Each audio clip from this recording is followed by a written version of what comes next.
It was a cold December evening this week, 45 years ago, December 8th, 1980, when the world lost one of its most beloved icons. Outside the Dakota Apartments in New York City, John Lennon was shot and killed, a moment that remains one of the most shocking and heartbreaking in rock music history. In the chaos outside the Dakota, details were unclear.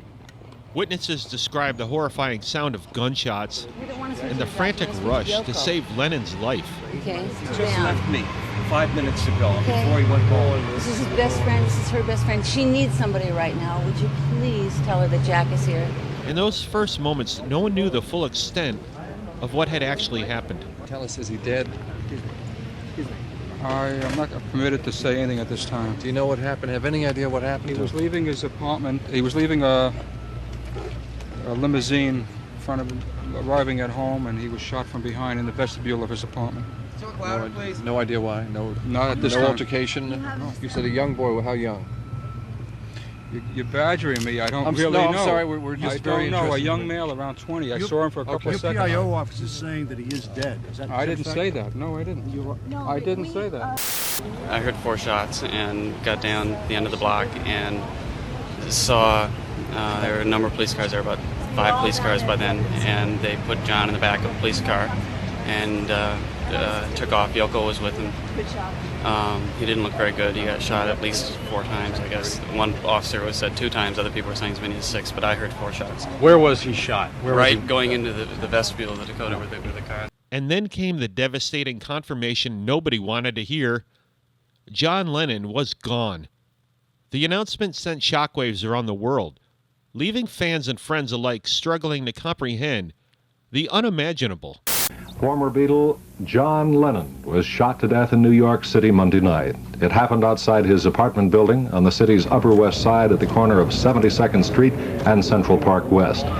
A witness says a man in his mid-30s with, quote, almost a smirk on his face, gunned down the singer as Lennon, his wife, and several other people walked into the vestibule of the apartment building where the Lennons lived. One police spokesman said the suspect, who is in custody, is a local screwball. Lennon was taken by police car to Roosevelt Hospital in Manhattan, where he died shortly after arrival. John Lennon, dead of an unexplained gun attack in New York City at the age of 40. This was so much more than just the death of a musician. It was the loss of a man whose music had shaped generations, whose words had inspired millions, and whose presence symbolized hope, love, and change. Say, for instance, sell this album we've just brought out, which was our live concert in Toronto, folks, which we did a few months back. Well, then I can afford to carry on, you know. I don't care if I just make money to break even to do peace campaign, you know. Here we mean all forms of violence we're against. That includes my own violence, Yoko's violence, you know, violence on the street, you know, any form of violence. Of course, Vietnam and Biafra are like manifestations of all our violence, you know. But we decided it's better to do something than nothing. So we started doing something. Here we are, you see. Da-da, da-da-da-da-da, da-da. Peace of mind, peace in the street, peace in your own home, peace throughout the world, really means no violence, or violence that's channeled and doesn't hurt. That's what I mean by peace. Per Yoko Ono's request, WRIF will now observe 10 minutes of silence in memory of John Lennon. Yoko asks that at this time we remember John's soul in our hearts, minds, and prayers. John Lennon, born October 9th, 1940, died December 8th, 1980.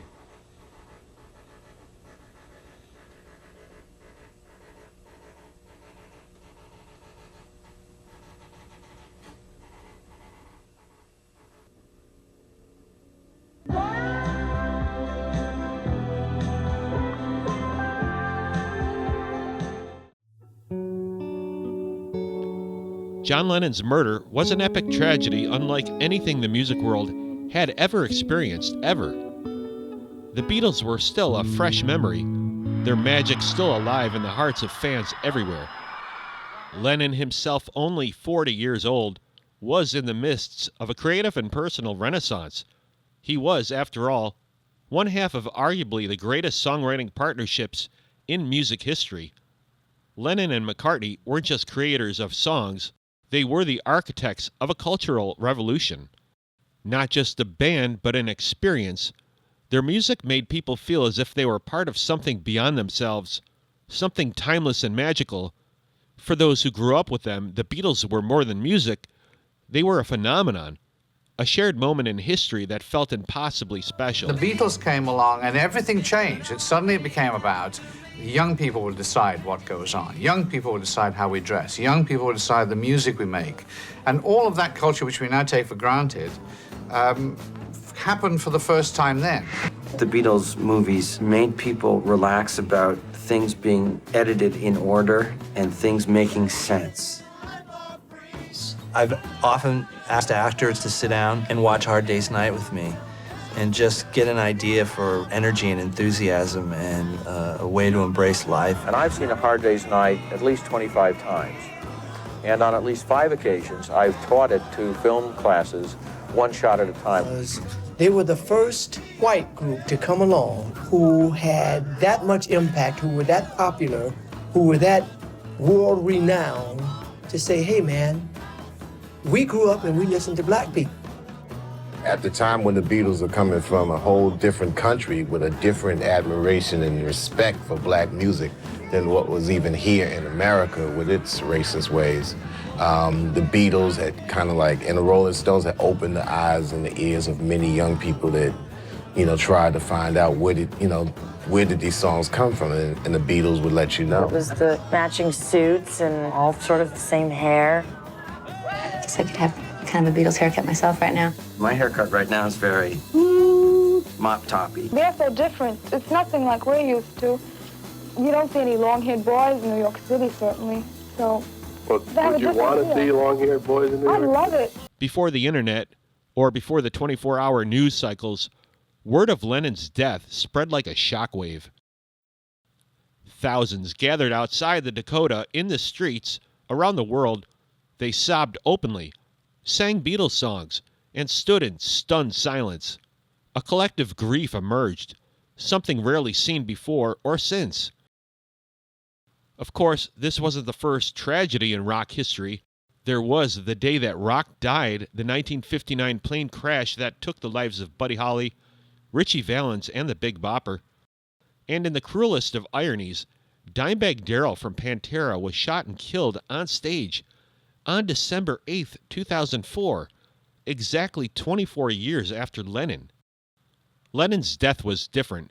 It was the first time a musician of this magnitude had been murdered.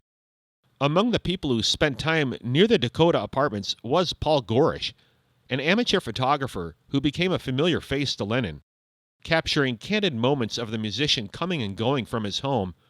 Eventually, he became something of an unofficial photographer for Lennon. Well, they look at me kind of strange, but surely you're not happy now. You no longer play the game. This photo of John and Yoko leaving the Dakota, taken by Gorish, graced the cover of the Watching the Wheels single. On December 8, 1980, Gorish would take some of the most haunting images of his career and photos that would become etched in history. One of the most infamous is Lennon signing a copy of Double Fantasy for the man who would later that night shoot him down in cold blood. Gorish later recounted that he was approached by the man earlier that day. He thought little of it at the time, just another fan seeking an autograph. So he said, I'm waiting to get my album signed. So I said, yeah, fine. So he says to me, where are you from? So I said, I'm from New Jersey. He says, no. I said, where are you from? He says, I'm from Hawaii. I said, where are you staying? And with that, he snapped back, why do you want to know? And I was taken aback because he's the one that came over and initiated the conversation. I didn't even want to talk to this guy because I didn't want to talk to anybody. I wanted to keep John pretty much to myself. And I said to him, look, leave me alone then. I didn't ask you to come over here and talk to me. Chapman walks up to John and holds the album out. But do you want me to sign it? And John looks at me like, there's something strange. And as he's signing the album, I took a picture of him and Chapman. And after he signs the album, he then turns the album back to Chapman and raises his eyebrows and says, "Is that all right?" And I took another picture with his eyebrows raised. And Chapman says, "Yeah," and steps back, like just back away. And John turned to me and looked at me like, it's quite strange. As Lennon prepared to leave for the recording studio that evening, Gorish captured what would become the final photograph of Lennon ever taken.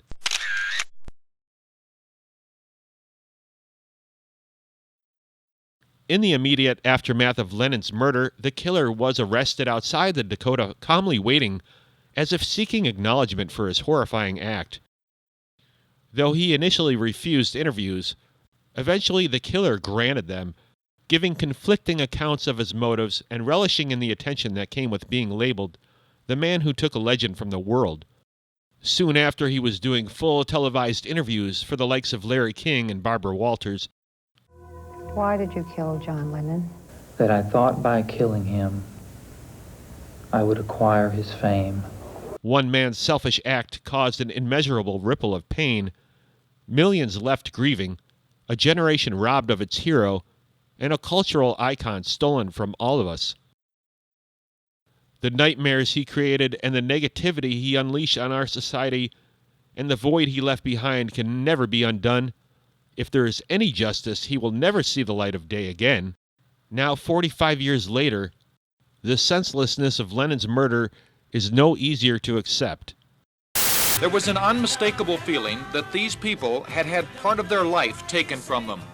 A week after John Lennon's murder, there was still disbelief. I feel like I grew up with them, and I felt like I really did lose someone that I knew. There was a letter of condolence to Lennon's widow for people to sign. A local minister asked that Lennon not be eulogized as someone divine. He wasn't John the Beatle. He was John Lennon, a man like you and I. It's not what he said 20 years ago, because he was where you were 20 years ago. It's what he said in 1980. And what he was saying and wanted to say was hope, and he was wanting to say, love your family. Give peace a chance. All you're saying is give peace a Looking back, we can see his life and death with the perspective that time gives us. But exactly 45 years later, it still feels like a shock. It was a tragic moment that shook everyone to their core, and one of the most famous musicians on the planet on the verge of a triumphant comeback. Tragedy confirmed to us by ABC News in New York City. John Lennon, outside of his apartment building on the west side of New York City, the most famous perhaps of all of the Beatles, rushed to Roosevelt Hospital, dead on arrival. Tough to hear that so many of you remembered so well that announcement from Howard Cosell during the final seconds of Monday Night Football. It's how millions of Americans found out about the death of John Lennon. It was a tragic event that seemed to shake everyone to their core. One of the most popular musicians on the planet, on the verge of a triumph comeback, shot dead. John Lennon wasn't perfect, and he never pretended to be. He was human, flawed, complex, constantly evolving. But what set him apart was the message he chose to send through his art, a message built on peace, love, and hope. He used his creativity and his platform to inspire change, to challenge the status quo, and to push people to imagine a better world. For any of his imperfections, his integrity and his vision remain undeniable. On that December night, we didn't just lose a musician, we lost a voice, we lost a dreamer, and we lost a man who reminded us that music has the power to heal, to unite, and to transform. Continue to rest in peace, John Lennon. Please hit like and subscribe if you haven't already. We thank you for watching Rock Buzz.